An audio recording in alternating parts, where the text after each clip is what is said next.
Pemirsa, 6 terdakwa perkara perintangan penyidikan kasus pembunuhan Yosua Huta Barat hari ini kembali menjalani persidangan di Pengadilan Negeri Jakarta Selatan dengan agenda mendengarkan tanggapan jaksa penuntut umum atas nota pembelaan yang mereka sampaikan. Informasi terkini dari Pengadilan Negeri Jakarta Selatan selengkapnya akan disampaikan jurnalis MGN Valerie Budianto. Valerie, apa saja isi tanggapan jaksa penuntut umum atau replik atas nota pembelaan para terdakwa dan kapan agenda persidangan selanjutnya? Valerie.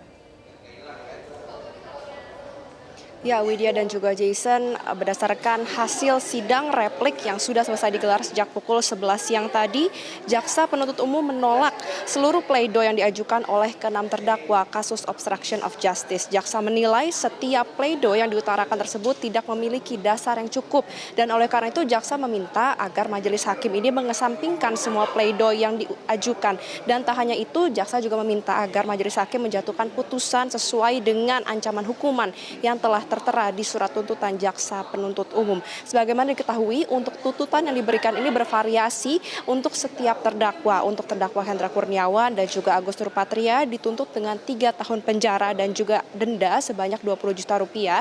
Sedangkan untuk terdakwa Baikuni Wibowo dan Cok Putranto dituntut dengan ancaman penjara 2 tahun penjara dan juga denda sebanyak 10 juta rupiah. Sedangkan untuk terdakwa Arif Rahman Arifin dan juga Irfan Widianto ini dikenakan ancaman hukuman 1 tahun penjara dengan ancaman pidana denda sebanyak 10 juta rupiah. Tadi kami mencatat ada beberapa poin-poin penting yang disampaikan dalam replik jaksa terhadap keenam terdakwa obstruction of justice, di mana untuk poin pertama dinyatakan bahwa jaksa menilai setiap pledoi yang diajukan oleh kuasa hukum pada Jumat lalu ini subjektif atau hanya menguntungkan kliennya masing-masing dan bersifat pengulangan kembali.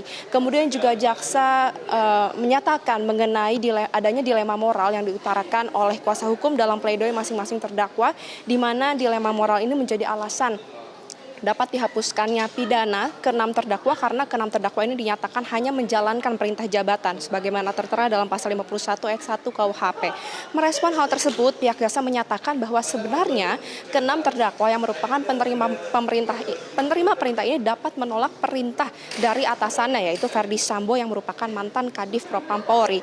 Hal ini sesuai dengan ketentuan dalam salah satu peraturan Kode Etik Kepolisian pasal 6 ayat 2 huruf C, di mana dinyatakan bahwa sebenarnya seorang yang menerima perintah bawahan dapat menolak perintah atasannya dan juga dapat melaporkan apabila memang perintah atasan tersebut merupakan perintah yang bertentangan dengan peraturan perundang-undangan dengan cara melaporkan kepada pihak yang memiliki satu tingkatan lebih tinggi daripada pemberi perintah, sehingga disinyalir oleh pihak jaksa penuntut umum bahwa seharusnya penerima perintah ke-6 terdakwa obstruction of justice ini dapat melaporkan perintah tindakan dari Ferdi Sambo untuk mengecek dan mengamankan CCTV ini kepada Kapolri yang memang memiliki satu tingkat di atas Ferdi Sambo kala itu. Kemudian untuk poin ketiga adalah mengenai pasal 51 ayat 1 KUHP, di mana dinyatakan di situ bahwa seharusnya salah satu pemenuhan unsur yang harus dipenuhi agar pasal 51 ayat 1 dapat diterapkan adalah perintah tersebut haruslah perintah yang sah, sehingga terhadap ke-6 terdakwa barulah bisa dihapuskan pidananya. Namun dinyatakan oleh jaksa bahwa sebenarnya terhadap perintah tersebut sudah diputuskan sebelumnya dalam sidang kode etik bahwa perintah yang diberikan untuk mengecek dan juga mengamankan CCTV bukanlah merupakan perintah yang sah. Kemudian juga diutarakan oleh jaksa dalam repliknya mengenai pasal 33 Undang-Undang ITE yang kita ketahui bersama dijerat terhadap ke-6 terdakwa obstruction of justice dalam surat tuntutan JPU. Nah, dinyatakan di sini bahwa isi pasal 33 UU ITE ini tidak hanya mengatur mengenai perbuatan fisik yang sebelumnya sempat menjadi pembelaan dari kuasa hukum ke-6 terdakwa, karena memang seharusnya pasal 33 UU ITE ini kalau menurut pengacara hanya melindungi apabila memang perbuatan tersebut mengakibatkan terganggunya sistem elektronik, sedangkan perbuatan kliennya ke-6 terdakwa merupakan perbuatan fisik. Nah, meresponi hal tersebut, jaksa menilai bahwa sebenarnya pasal 33 UU ITE itu tidak hanya melindungi hal-hal yang mengganggu sistem elektronik, namun perbuatan fisik, perbuatan aktif, pasif juga meliputi atau termasuk. Dan oleh karena itu pasal 33 UU ITE dapat dijerat terhadap ke-6 terdakwa kasus obstruction of justice. Kemudian selain 3 poin tersebut juga disebutkan mengenai respon atas ketidaktahuan keenam terdakwa terhadap peristiwa yang sebenarnya terjadi.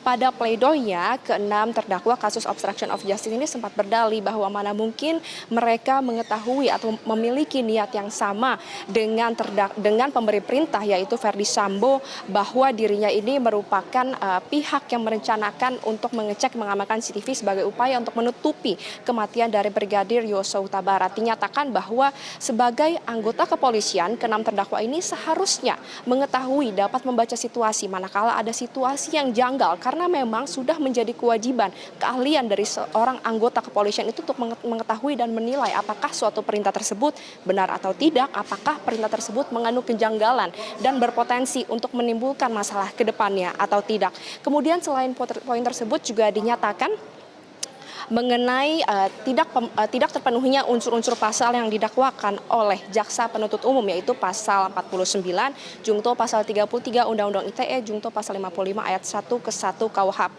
Ditegaskan oleh jaksa bahwa dalam merumuskan surat tuntutannya, dia sudah memastikan bahwa seluruh tuntutan tersebut didasarkan pada alat bukti, pada keterangan saksi, keterangan ahli, bahkan keterangan terdakwa yang selama ini sudah terkuak di fakta-fakta persidangan.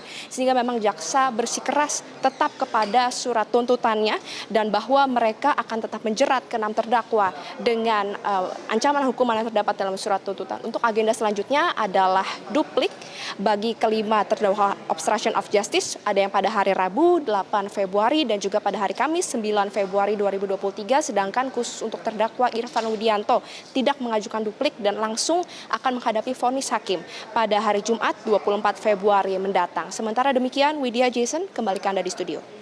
Terima kasih Valeri Budianto atas laporan langsung Anda dari Pengadilan Negeri Jakarta Selatan dan selamat bertugas kembali.